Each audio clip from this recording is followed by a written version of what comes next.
Receio, né? Que você vê que muitos têm.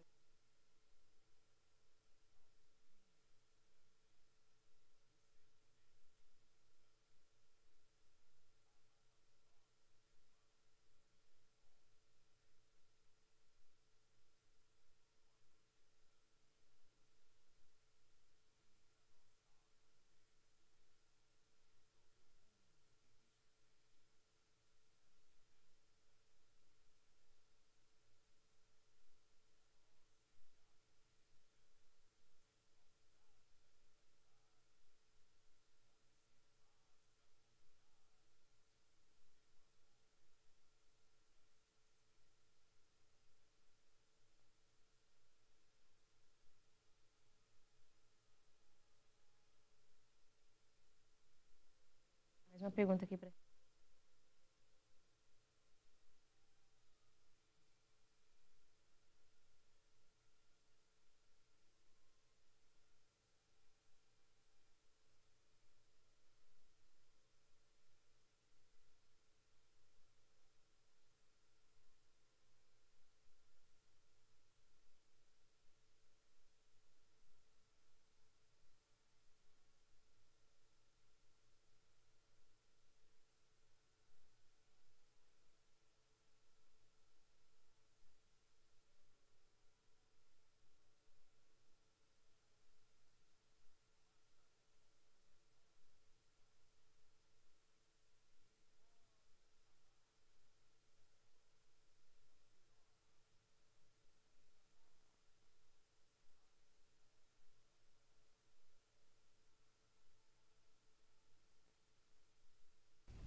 Neste momento de prece, de oração, de reza, de meditação, nós estamos fortalecendo o que nós temos de melhor. E todos nós temos o nosso valor, que fomos criados à imagem e semelhança de Deus, conforme nós aprendemos na Bíblia Sagrada. Jesus nos trouxe esta lição, por isso nós todos temos em nós a essência do amor, a essência do equilíbrio, da paz, da força. É importante que nós façamos a nossa parte para multiplicar esses valores que estão dentro de nós e que eles consigam trazer felicidade e saúde para a nossa vida. E as nossas escolhas são fundamentais, por isso que nós estamos hoje no nosso programa refletindo tanto sobre as escolhas que fazemos na nossa vida e sobre as consequências que elas trarão para cada um de nós. Nesse momento de prece, estamos agradecendo e pedindo também ao Pai Celestial que nos proteja, assim como a nossa família, os nossos amigos. E hoje, em especial, na corrente ecumênica de preces, aqui no Viver é Melhor, pedimos por Aldalice Souza Santos, de Salvador, Bahia, que pede por si, por seus familiares, por seu esposo, Heraldo, por seu cunhado, Jailson Silva Santos, que enfrenta um desafio de saúde, que receba também um amparo divino nesse momento. Sua filha, Nathalie Souza Santos, que também está à procura de uma nova oportunidade de trabalho. Sua mãe, Matilde Ribeiro, todos recebendo o fortalecimento nos desafios que aparecem durante a vida. Também a irmã Ilka Helena Ferreira, de Belo Horizonte, Minas Gerais, pede orações por todos de sua família, em especial para a vida profissional de seu enteado, Laércio Soares, e seu neto, Cleidson Soares Albuquerque.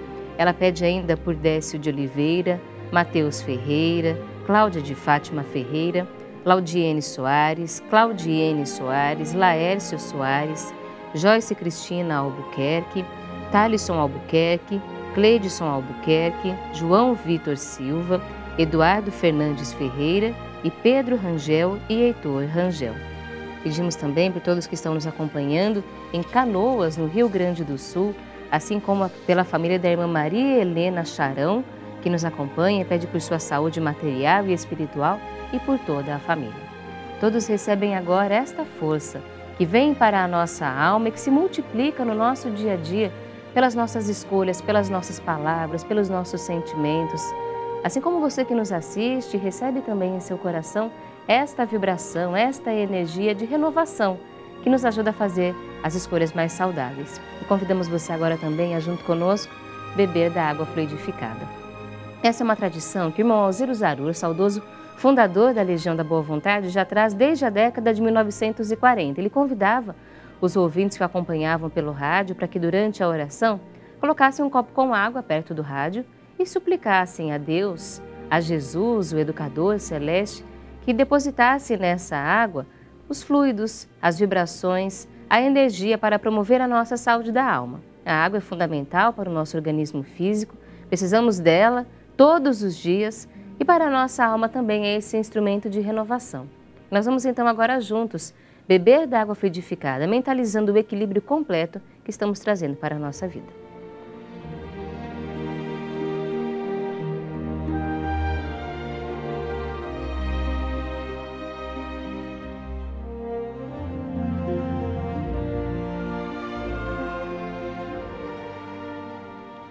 E receba em sua vida a força deste mantra sagrado da religião de Deus, do Cristo e do Espírito Santo, ensinado pelo irmão Paiva Neto.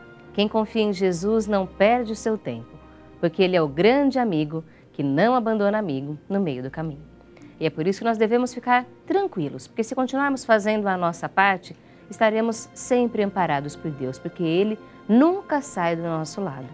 E é importante, então, que nós consigamos encontrar estes caminhos mais equilibrados, de mais saúde, e para isso é fundamental nós termos disposição no bem, a nossa fé realizante fortalecida e também informação. Precisamos saber o que fazer diante dos desafios da vida, informação sobre os assuntos materiais, físicos também, emocionais, espirituais e a saúde completa que nós precisamos promover.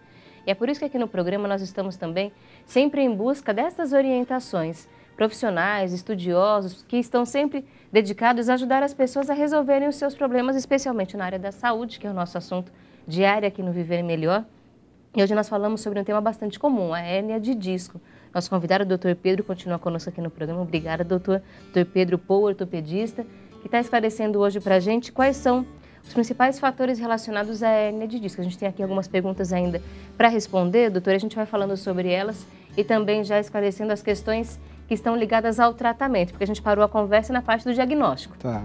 O que fazer, a ressonância, como é que ela indica o ponto em que está o problema. E a gente tem aqui algumas perguntas para esclarecer também. Eu vou começar pela dúvida do nosso telespectador, seu Adenir Valentim, de Taquaritinga, São Paulo, que pergunta se a hérnia de disco e a protusão discal são a mesma coisa. A protusão, ela na verdade é um grau da hérnia de disco, tá? Que ela pode ser desde a protusão, que é o grau menor, que é você tem um pequeno abaulamento do disco na região posterior da coluna, que ela abaula só um pouquinho, ou você pode ter a hérnia propriamente dita, que é uma hérnia, você tem um material maior, herniado, que vai estar comprimindo alguma região ou não, e você pode ter também o sequestro, que na verdade já é quando não há comunicação entre o material herniado e o disco de origem. Então, são graus diferentes. Isso. Uma protusão discal vai virar uma hérnia de disco, doutor? Não necessariamente. Tá? A protusão é muito comum. Se você fizer ressonância magnética na população inteira, uma boa porcentagem vai ter protusão de disco. Ressonância principalmente em faixas etárias acima dos 30 anos. Tem que cuidar, então. Sim. Se já tem o diagnóstico, ele tem que fazer acompanhamento para evitar complicações. Que é uma região de fraqueza do disco. Se você tem uma região que já é mais fraca e sobrecarrega esse disco, mantém uma musculatura, não tem um tônus adequado, você tem excesso de carga, levanta muito peso axial, realmente você pode ter uma evolução para uma hérnia de disco propriamente dita. Mas é difícil falar se a protusão vai virar hérnia. Isso não tem essa não dá para ter esse controle, direta, projetar isso. Exato. Essa projeção ela é difícil. Ela depende de vários fatores também.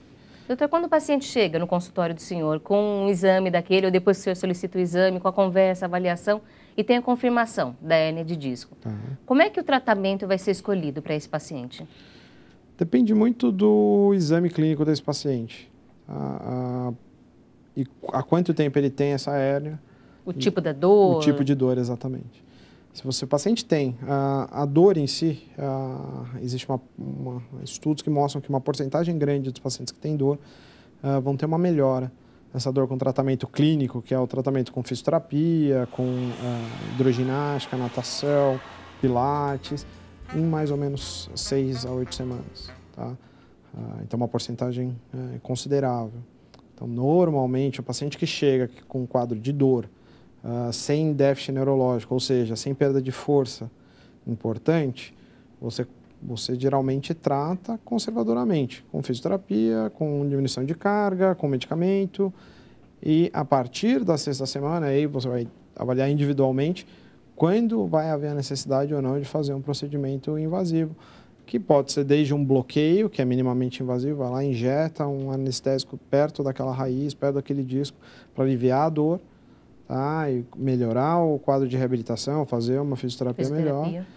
Ou mesmo uma cirurgia minimamente invasiva ou cirurgia aberta. Aí depende, cada paciente vai ter uma indicação diferente, isso tem que ser individualizado. A avaliação leva em consideração muitos fatores. Exato. A idade do paciente, condição de saúde, tudo isso vai fazer diferença. Atividade profissional, atividade física que o paciente... eu tenho um paciente que é maratonista, que tinha uma hérnia discal protusa, que estava comprimindo uma raiz, e ele precisava, ele faz Ironman, tinha que fazer, um paciente da clínica, e tinha que fazer a retirada da hérnia para ele poder voltar a fazer suas atividades. Por outro lado, você vai ter uma paciente que tem uma demanda baixa, que não tem uma perda de força, que na verdade tem dor articular, você pode esperar mais tempo, tentar tratar conservadoramente. De outras formas. A cirurgia não é a primeira alternativa. Não, muito difícil ser. Nunca diga nunca, mas é difícil ser. Geralmente tá? não. Geralmente não. A cirurgia ela vai ser uma das primeiras opções quando você tem um grau de déficit neurológico importante. Tá? Então, um paciente que perdeu força de algum grupo muscular abruptamente. Então, por exemplo, o mais comum é o pé caído, que a gente chama. O paciente não consegue levantar o dorso do pé. Tá? Ele perde a musculatura anterior da perna e ele não consegue puxar o pé. E se a gente não tomar uma atitude mais rápida, ele pode ficar com esse déficit permanentemente. Então, depende principalmente do grau neurológico do paciente. A gente sabe que essa é uma área da medicina que tem avançado bastante nas pesquisas e novas tecnologias. Sim. O que tem de novo no tratamento para hérnia de disco? Desde procedimentos minimamente invasivos, que são já procedimentos que estão disponíveis na medicina hoje para nós, e a gente consegue usar, que são realmente os bloqueios, que são a endoscopia, que é uma cirurgia com câmera, que vai lá e tira o disco sem precisar tirar ligamento, osso ou machucar a musculatura. Você faz com um pequeno tubinho que você vai ter uma divulsão da musculatura de maneira controlada. Existem, e agora em termos de pesquisa, né? Hoje em dia nós temos vários tipos de terapia para a degeneração do disco. A hérnia propriamente dita, quando ela causa sintoma, na verdade, ela tem que ser retirada, desde que esse sintoma seja importante, dependendo do grau de déficit neurológico, da qualidade etc. de vida. E da qualidade de vida. Agora, o processo de degeneração, hoje em dia tem muito estudo em como que a gente vai interromper esse processo. Porque a partir do momento que o disco degenera, é difícil ele voltar ao quadro natural. Tá? É um processo praticamente sem volta. O processo de degeneração, você vai ter o quê? Controle, vai diminuir a carga, mas não tem volta. Hoje em dia, o que a gente tem? Tem terapia celular, que é o uso de células-tronco, que não é disponível ainda para os pacientes. Em termos de segurança, ainda tem algumas coisas que têm que ser realmente esclarecidas. A gente não pode fazer um tratamento sem ter certeza de que ele é seguro. É seguro. Tá? Mas é uma frente de pesquisa importante hoje. Existe a terapia gênica, que é como se fosse uma terapia celular, mas no qual você estimula alguns genes daquelas células nativas a produzir mais colágeno e mais açúcares de dentro do disco. Então existe essa linha de pesquisa também, que também envolve a segurança.